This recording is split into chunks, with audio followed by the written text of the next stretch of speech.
This is first time for me create some fear. Everything is clear. All are in our near. What do you say, dear? ఒక గొప్ప చిత్రానికి ఆస్కారం ఆహ్వానిస్తే వచ్చిన మీ సంస్కారం trailer విడుదల చేసి వెళ్ళిపోయింది అధికారం. సినిమా వాళ్ళకు అనేది ఎప్పుడూ ఉండదు అహంకారం. ప్రేక్షకులను ఉత్తేజితులు చేయాలని చూపిస్తారు మమకారం. నిర్మాత ఎప్పుడు అటువంటి వాడి చోట పెట్టడు బేరం. చక్కని సినిమా తీయకపోవటం అనుకుంటాడు నేరం. ఇప్పుడు పవన్ ప్రభా గారు చూపించారు ఆ సారం. పాత్రలు ఏవి ఎక్కడ లేవు నిస్సారం. ఏమైనా అద్భుత వ్యవహారం. మిత్రమా మీకు నమస్కారం.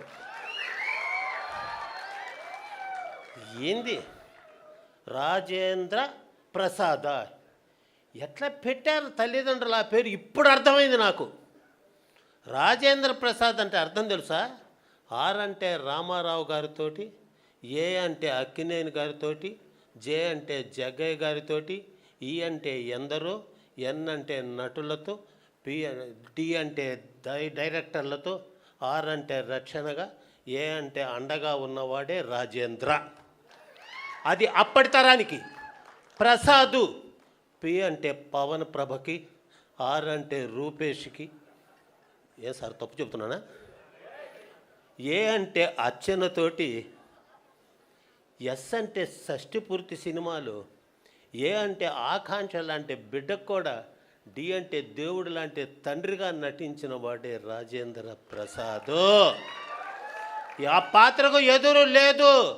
పాత్రను కింద నుంచి పైకి అలా చేదు, పాత్రను అట్లా ఊదు, నీ చప్పట్లను మోదు. ఎందుకంటే ఒక్కొక్క చిత్రం మానసికంగా ఎంతకు దగ్గర కావాలనేది ఒక సమీక్ష. దాని మీద చూపించాలి అపేక్ష. రేపు 30వ తేదీ కోసం నిరీక్ష. నిర్మాతకు ఎప్పుడూ ఆ కనుకోలో ఆ కనక పరమేశ్వరి తల్లి ఉంటుంది రక్ష. కళాకారులు ఇచ్చారు ఆ భిక్ష. అది చెప్పడానికి నెల్లూరు జిల్లా కావలి నుంచి వచ్చా. అవునా కాదా ఆకాంక్ష? నాకు ఆశ్చర్యం వేసింది ఏంటంటే, ఎవడో ఎక్కడో నిర్మాతను పట్టుకొని వాళ్ళ చేత పెట్టుబడి పెట్టించి, వాళ్ళ సొమ్ముల్ని ఖర్చు చేయించి, వాళ్ళతో నటింపజేసే వ్యక్తులు ఉన్న ఈ సమాజంలో నాదే క్యాషు, ఎక్కడా రాకూడదు క్లాషు, నేనెప్పుడూ కాను ర్యాషు, పాత్రను చేసుకుంటా బ్రెయిన్ వాషు. రాజేంద్ర ప్రసాద్ లాంటి నటులు నా పక్కన తోడు ఉంటే ఇంకేమీ కాదు స్మాష్. నాకెప్పుడు రాదు లాసు, నన్ను ఆశీర్వదిస్తారు క్లాసు మాసు అని నమ్మిన వాడే రూపేషు. అసలు పవని ప్రభ ఏం పేరబ్బా! ఏదా ఎక్కడా కనిపించలేదా పేరు ఇక్కడ నాకు? పవని. పి అంటే పాతవాళ్ళు, ఏ అంటే ఎక్కడున్నారు, వి అంటే వెతుక్కొని, ఏ అంటే అందరినీ, ఎన్ అంటే నిలబెట్టి, ఐ అంటే ఇండస్ట్రీలో పవని. ప్రభ. పి అంటే పద్ధతిగా, ఆర్ అంటే రూపేష్కు, ఏ అంటే అండగా, బి అంటే బాధ్యతగా, హెచ్ అంటే హృదయాన్ని టచ్ చేసి, ఏ అంటే అద్భుతమైన చిత్రాన్ని తీసిన వాడే పవని ప్రభ. ఊరికినే బెటర్ పేర్లు పంతులు గారిని పిలిచి మరి అటువంటి చిత్రాన్ని ఆదరించవలసిన బాధ్యత ప్రజలది.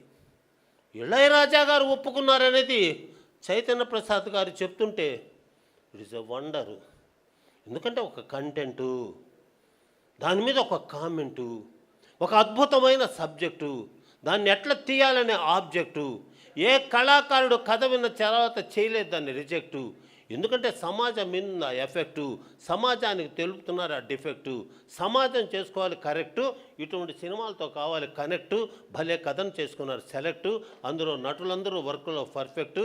ఆ నిర్మాత వాడు దేవుడిచ్చిన గిఫ్టు. వెంటనే థియేటర్లకు అవ్వాలి షిఫ్టు. రాకేష్ నీకు వస్తుంది మంచి లిఫ్టు, ఇంకా ఏమీ లేదు మాకు వెఫ్టు. ప్రజల హృదయాన్ని చేసావు థెఫ్టు. మిత్రమా చూపించండి మీ రెస్పెక్టు.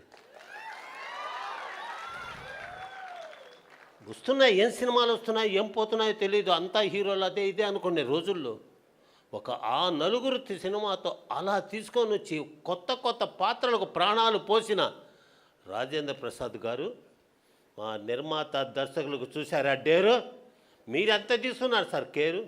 అసలు ఈ సినిమాలో ఇస్తారా లేదా తెలియలేదు మాకు షేరు.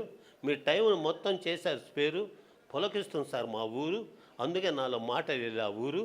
ఆ నటనలో మీరు ఆరితేరు, ఈ సినిమా విజయాలు సాధించి తీరు. చెప్పొచ్చండి మీ చప్పట్ల హుషారు.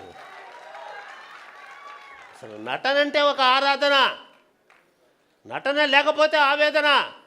ఆ నటన ఎలా చేయాలని ఇంకా పడుతుంటారు వేదన. జాగ్రత్తగా పాటిస్తారు దర్శకుడు బోధన, ఎందుకంటే ఆయన కథ మీద చేస్తాడు శోధన. దాన్ని ఆ విధంగా చేశారు సాధన. అందుకు సాక్ష్యమే మన అర్చన, అందుకు పేరు పోసిందే నిరీక్షణ. నిజంగా బిడ్డ ఎప్పుడో లేజేసు టైలరు, మళ్ళా ఇవాళ చూపించింది ట్రైలరు. ఇది నీకు మేము ఇచ్చిన హానరు, అది మా రూపేష్ పవన్ గారి బ్యానరు. ఈ కథకు అవచ్చాము ఆయన ఓనరు, కానీ మీరిద్దరే యారు స్పాన్సరు. రేపు 30వ తేదీన మేము చెప్తాం. ఈ కళ ఉండాలి. ఉండాలంటే ప్రజలు అండదండగా ఉండాలి, చేయూత. ప్రేక్షకులు ఉండాలి ఊత. నిర్మాత దర్శకులు రాకూడదు గుండె కోత. సరి అయిన సినిమాలు రాలేదని పడకూడదు రోత. ఇటువంటి గొప్ప నటుడిని పుట్టించాడు ఆ విధాత. ఈ షష్ఠి పూర్తి మారుస్తుంది తలవరాత అని చెప్తున్నాడు ఈ మణి అన్నదాత. ఒక నటన. నేను చిన్నప్పుడు అనుకున్నామండి సినిమా యాక్టర్లు ఎట్టుంటారని. నేనే 5 సినిమాలో నటించా. Single dialogue, single take okay. Dasari Narayana Rao అన్నాడు, నీకు ఎట్లా వచ్చా నటనని. కాలేజీలో క్లాసులో పాఠం చెబుతూ నటిస్తుంటా కదా సార్, సేమ్ టైపు, అదే నాలో ఉన్న ఊపు, అందుకే పాత్రకించా హోపు. నా చిత్రాలు ఏవి కాల ప్లాపు, జనాల మొహం చూపించాను లాపు. ఏవో బాబు తీసావు ఒక స్నాపు.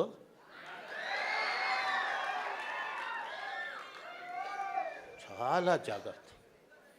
ఒక చిత్రాన్ని నేను నిన్న మొన్న అంతా కూడా ఇంట్లో కూర్చొని ఏంది జూన్ 2వ తేదీ నుంచి సినిమాల థియేటర్లు బ్యాను ఓన్ ధూమ్ ధామ్ అని అన్నారే అనేది ఈరోజు వెంటనే ఏమీ లేదు. ఎందుకంటే అది పొంగుతున్న అలా చూస్తూ ఉన్నావు అలా. రేపు థియేటర్ల శ్రమ లేదని పెంచి ఆనందపడింది కిలకిల. లేకపోతే థియేటర్లు అయిపోతాయి వెలవెల, నిర్మాతలు కొట్టుకుంటారు గిలగిల, ఇంకేముంటుంది సార్ డబ్బుల గలగల. అందుకే దూకాడు మంత్రి కందుల, ఆయన వెనకాల ఉన్నాడు కొణిదల. చాలా జాగ్రత్త. మీరు ఒక్కటి గుర్తుపెట్టుకోండి, రాజేంద్ర ప్రసాద్ గారు మహానటులా, దాని వెనకపడ్డ కష్టం ఎక్కడో గూడూరులో మైనింగ్ స్కూల్లో చదువుకుంటున్న ఒక బిడ్డ. ఆ యొక్క రామోజీరావు గారి సినిమా ఫ్లాప్ అయినప్పుడు పడ్డ బాధతో, ఎలా నా జీవితం అనుకున్నప్పుడు లేడీస్ టైలర్ తోటి ఇళయరాజా గారు ఇచ్చిన ఒక్కొక్క స్కెచ్ పుట్టించావు సార్ పిచ్చి. ఆడుకున్నావు సార్ దాని మ్యాచి. లేడీస్ టైలర్ జనాలు చేశారు క్యాచి. మురిసిపోయారు సార్ మీ జెండను చూచి. సార్ నాతో లేదు కదా సార్ పేచి, ఎందుకంటే నేను మీ బ్యాచ్. అటువంటి దానికి ఈ రోజున మళ్ళా ఇక్కడ ఇంత గొప్పగా షష్ఠి పూర్తి. ఎవరు సార్ 40 ఏళ్ళు రాగానే తల్లిదండ్రులను తీసుకుపోయి ఓల్డ్ హోమ్ పడేసే ఈ రోజుల్లో తప్పును తెలుసుకొని నాకెట్టా తల్లిదండ్రులు లేరు, మీ తల్లిదండ్రులకైనా నేను షష్ఠి పూర్తి చేసుకునే అవకాశం నిజంగా అదన్న మా సహవాసం. అట్లా తల్లిదండ్రులు ఉండాలా మా నివాసం. ఆ షష్ఠి పూర్తి మనకెంత సంతోషం. నేటి జనాలకు కావాలది అభ్యాసం. షష్ఠి పూర్తులు కూడా అయిపోతున్నాం మా పరిహాసం. ఎందులో తెలియదు అందులో ఉన్న రహస్యం. ఇది దేవుడిచ్చినటువంటి అవకాశం, దాంతో మనం చేయాలి అభ్యాసం. ఇంకా 2 మాటలతో ముగిస్తాం ఉపన్యాసం. ఎందుకంటే ఎక్కువ మాకు అర్థమైంది సార్, మీ ప్రాసలకి లేదు అంతం, కానీ మా కార్యక్రమం పూర్తవ్వాలి ఆశాంతం కాబట్టి అంత పంతం జస్ట్ టైము. నేను కొంచెం పాటించకపోతే క్రైము, మళ్ళీ నిర్మాత నన్ను చేస్తాడు బ్లేము. కాసేపు మాటలతో ఆడినే గేము. ఎందుకంటే నాకు ప్రాసమణి అనే నేము. ఏదో మా కొత్త వాళ్ళ యొక్క స్కీము. మేము కూడా ఉండాలి కదా వాళ్ళ టీము. వాళ్ళు ఇప్పుడే కొత్త చిత్రంతో రగులుతున్న ఫ్రేము. మన ఆశీస్సులు వాళ్ళకి విజయాల ఫ్రేము. ఏం సార్ మీరున్నారు కాము? దీన్ని తెలుసుకొని రాబోయే రోజుల్లో కూడా మీరు వేసే ప్రతి అడుగు జాడ నిర్మాతకి ఇవ్వాలి చల్లని నీడ. ఇటువంటి చిత్రాలను ఆదరించమని ప్రేక్షకులను వేడ. ఈ మధ్య ఉండేది ఎటువంటి అడ్డు కూడా అది చెప్పడానికి వచ్చాను తల్లి విజయవాడ. ఆ కనకదుర్గమ్మ తల్లి సర్వమంగళ మాంగళ్యే శివే సర్వార్థ సాధికే శరణ్యే త్రయంబకే దేవి నారాయణ నమోస్తుతే ఆ యొక్క అమ్మ ఆశీస్సు. పవన్ ప్రసాద్ గారు గురువుని చెప్తాను, నిలబడి ఒక్క నిమిషం నిలబడండి. అందుకోండి నా ఆశీస్సు. ఇంకా పదును పెట్టు నీ మేధస్సు, నిలబెట్టు తెలుగువాడి యశస్సు. ప్రతి తీయబోయే చిత్రానికి పోయి నువ్వు ఆయుష్, కారణం నీ అంకితమైన మనస్సు. మీలాంటి నిర్మాత దర్శకులను చేసుకోవడానికి ఎంతో చేసుకున్న తపస్సు. అమ్మాయి ముగిస్తాను అడ్రస్ అని తెలియచేస్తూ బోలో భారత్ మాతాకి, బోలో భారత్ మాతాకి, బోలో భారత్ మాతాకి. ఇంతటి అదృష్టాన్ని కలిగజేసిన మా జగ్గారెడ్డి చిన్నవాడు అయినా శిరస్సు వంచి నమస్కరిస్తూ సెలవు. ఎందుకంటేనమ్మా పిల్లలు రేపటి వాళ్ళ భవిత, వాళ్ళు నటనతో చూపించారు ఘనత, వాళ్ళ మీద నాకు కొంత ఉన్న మమత. అందుకే ఇంత చెప్తున్న కవిత. నా మనసు ఇంకా మాట్లాడేది పడుతుంది కలత, కానీ టైంతో ఉంది కొలత. ఎందుకంటే కొత్తగా వచ్చిన వనిత, కొత్తగా నటులు నిలబెట్టబోయే ఘనత ఇంకా నేను వెళ్తా అని తెలియచేస్తూ ధన్యవాదాలు. ధన్యవాదాలు సార్, ధన్యవాదాలు. Thank you so much. అమ్మో, చాలా మనం మాటల గారడీలు చాలా విన్నాం, కానీ ప్రాస గారడి ఇదే మొదటిసారి వింటున్నాము. నిజంగా ప్రాసమణి గారు అందుకనే ఎంతోమందికి